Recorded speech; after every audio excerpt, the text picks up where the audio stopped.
Hello class, my name is Caleb Cato and this is my research project for Postmodern War. So yeah, I just want to give a huge shout out and thanks to Professor Mendable for allowing us to kind of get creative with our projects such as this video format. This is super out of my comfort zone, but I'm super excited to kind of, I guess, public speak through a phone. I know it's just through a phone, but it still makes me anxious and nervous, so I'm just going to try and tackle it to the best of my ability. So yeah, let's jump into it. So the topic and title for my research project is The Return of the Soldier. So what is the return of the soldier? So at first, when I kind of proposed my idea, I really wanted to dive into the soldier when they return home and they have to deal with PTSD, depression, anxiety, and stuff like that.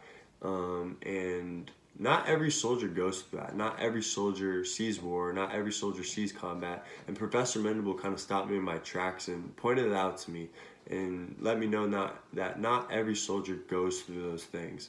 And that really shaped my focus point of what I really wanted to dive into about the return of the soldier. What soldier, though?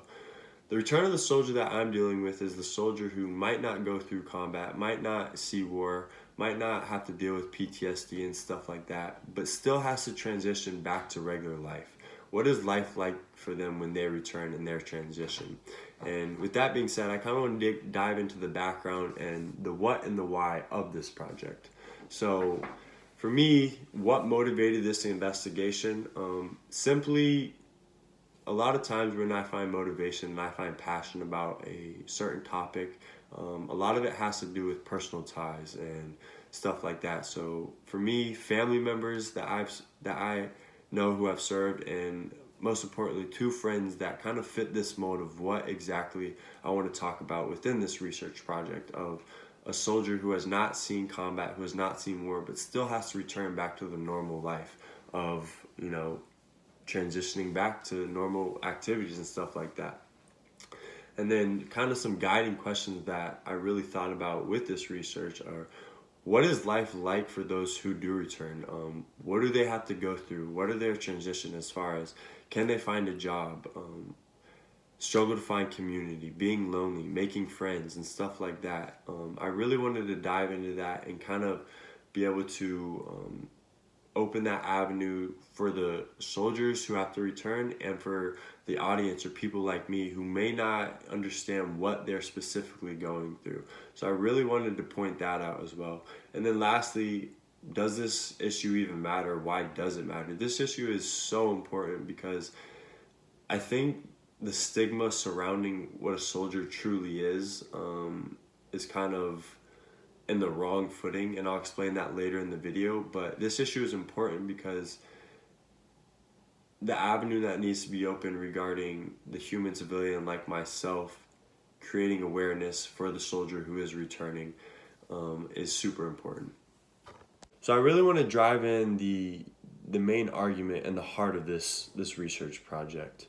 Kind of two main points that have stuck out to me during this whole project are kind of the stigma regarding soldiers. And that's something I fell into. As I talked about earlier in the presentation, when I first started this project, I really wanted to dive into the mental aspect upon the return of soldiers, as far as PTSD, anxiety, and depression. Where I fell into the stigma regarding a soldier is that I categorize and generalize all soldiers to be people who have seen war and seen combat, and that's not the case at all.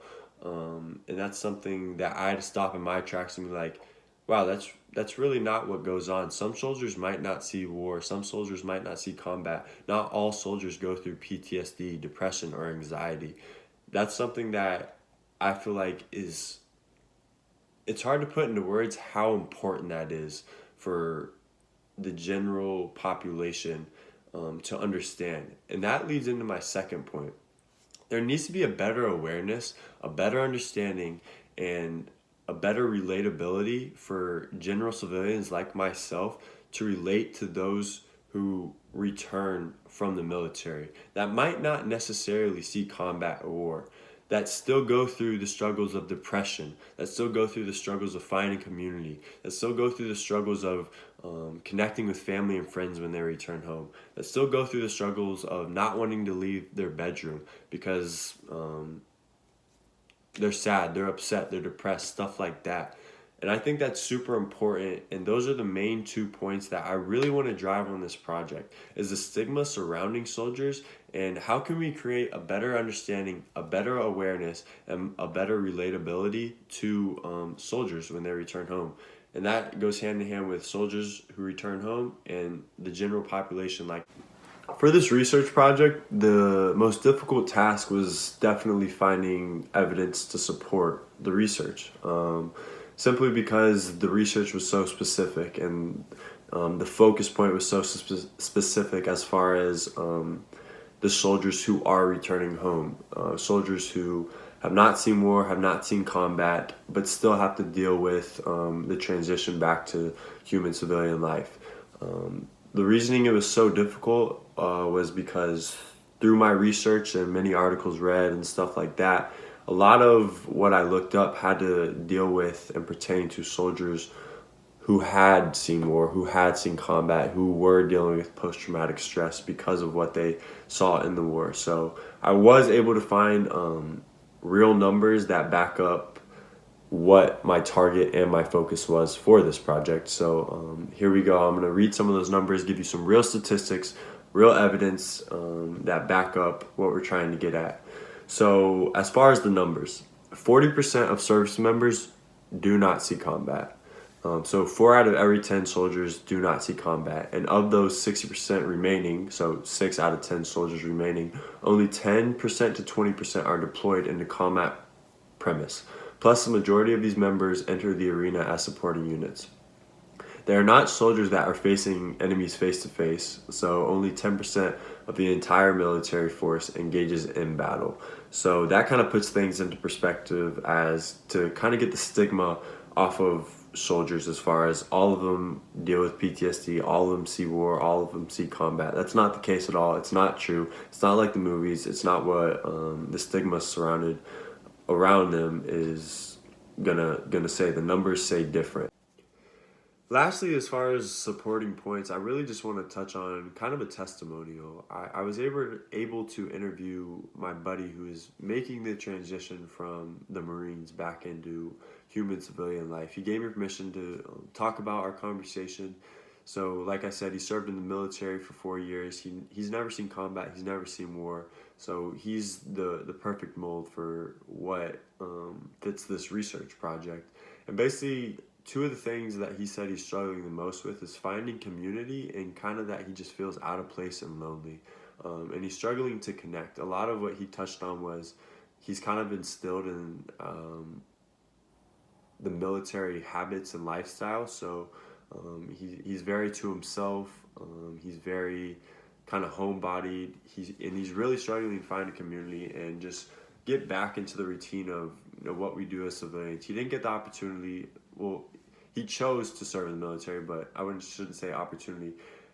He doesn't have the, say, aspect of going to college and being with buddies and stuff like that for 4 years. Obviously, he's with people in the Marines and stuff, but transitioning back into human civilian life, he said, I wouldn't say he said it's been like impossible, but it's been very hard, very lonely, and something that he's really been struggling with. And it's not like I just interviewed him for this. I did interview him just for this research project, but he's conveyed that long before I even had plans of doing this research project, long before I even took this class, honestly. I just have more confidence talking about these issues with him now that I've taken the class. But those are the two main points. He feels lonely, and the transition of finding community has been super, super hard on him. Without a doubt, this has been such a fun project. It's been a lot of work. It's been a lot of research. It's been a lot of reading, but it's been so much fun to just be able to work through the research, find the research. Sometimes I felt like I couldn't get to the bottom of it as far as the numbers because I had such a specific focus. I had a lot of fun being able to make phone calls, do an interview with one of my buddies who's making the transition.